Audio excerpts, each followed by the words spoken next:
Hoje vamos mergulhar em um ensinamento profundo de C. W. Leadbeater de um manual de teosofia. Ele nos mostra que, assim como as leis mecânicas do mundo físico funcionam com precisão, também existe uma lei superior que rege nossos pensamentos e ações.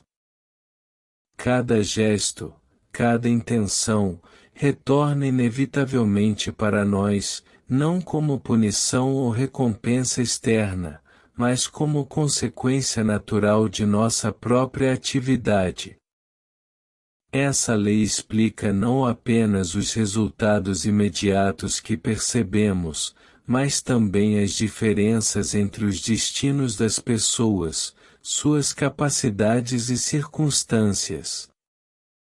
O que somos hoje é fruto do que fizemos em vidas anteriores, e o que fazemos agora molda o que seremos no futuro.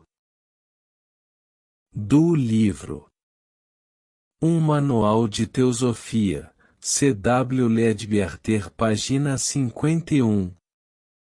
Assim como a lei mecânica no mundo físico é certa em seu funcionamento, o é também a lei mais elevada de acordo com a qual o homem que envia um bom pensamento ou empreende uma boa ação recebe o bem em troca, enquanto que o homem que envia um mau pensamento ou faz uma ação má recebe o mal em retorno com igual precisão.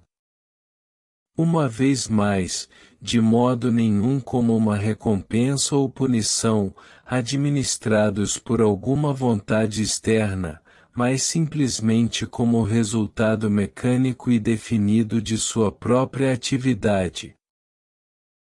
O homem aprendeu a apreciar um resultado mecânico no mundo físico, porque a reação é usualmente quase imediata e pode ser vista por ele. Ele não entende sempre a reação nos mundos superiores porque aquela faz um percurso muito mais largo, e frequentemente volta não nesta vida física, mas em alguma outra futura. A ação desta lei traz a explicação para diversos problemas da vida comum. Ela importa para os diferentes destinos da vida comum. Importa para os diferentes destinos impostos sobre as pessoas, e também para as diferenças das próprias pessoas. Se um homem é inteligente em certa direção e outro é incapaz, é porque em uma vida anterior o inteligente devotou muito esforço praticando naquela direção especial, enquanto que o incapaz o está tentando pela primeira vez. O gênio e a criança precoce são exemplos não do favoritismo de alguma deidade, mas do resultado produzido por vidas anteriores de aplicação. Todas as variadas circunstâncias que nos rodeiam são o resultado de nossas próprias ações no passado, precisamente como são as qualidades que hoje nos encontramos possuindo. Somos o que fizemos de nós, e nossas circunstâncias são as que merecemos. Há, contudo, um certo ajuste ou dosamento destes efeitos. Ainda que a lei seja uma lei natural e mecânica em sua operação, não obstante existem certos grandes anjos que estão ligados à sua administração. Eles não podem mudar sequer numa grama a quantidade de resultado que decorre de qualquer ação ou pensamento, mas podem dentro de certos limites apressar ou atrasar sua ação, e decidir de que forma será.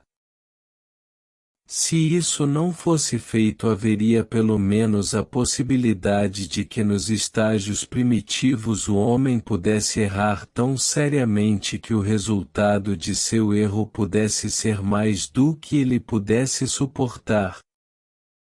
O plano da deidade é dar ao homem uma limitada porção de livre-arbítrio, se ele usa bem esta pequena porção, ele ganha o direito para uma porção maior da próxima vez. Se ele a usa mal, o sofrimento se abate sobre ele como resultado do mau uso, e ele se vê constrangido pelo resultado de suas ações anteriores.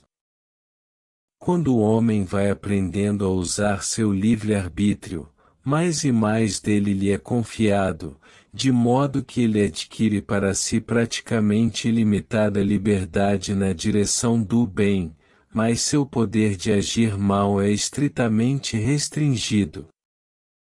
Ele pode progredir tão rápido quanto quiser, mas não pode destroçar sua vida em sua ignorância.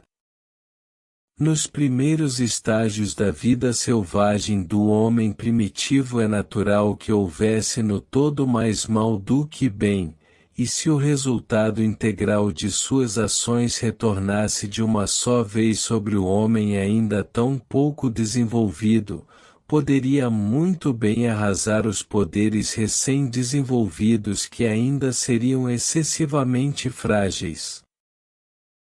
Conclusão. Leadbeater nos lembra que essa lei não atua de forma cega ou destrutiva. Há um equilíbrio, uma administração sábia que garante que o homem, em seus primeiros passos evolutivos, não seja esmagado pelo peso de seus próprios erros. O livre-arbítrio é concedido em doses, aumentando conforme aprendemos a usá-lo corretamente, até que conquistemos uma liberdade quase ilimitada para o bem.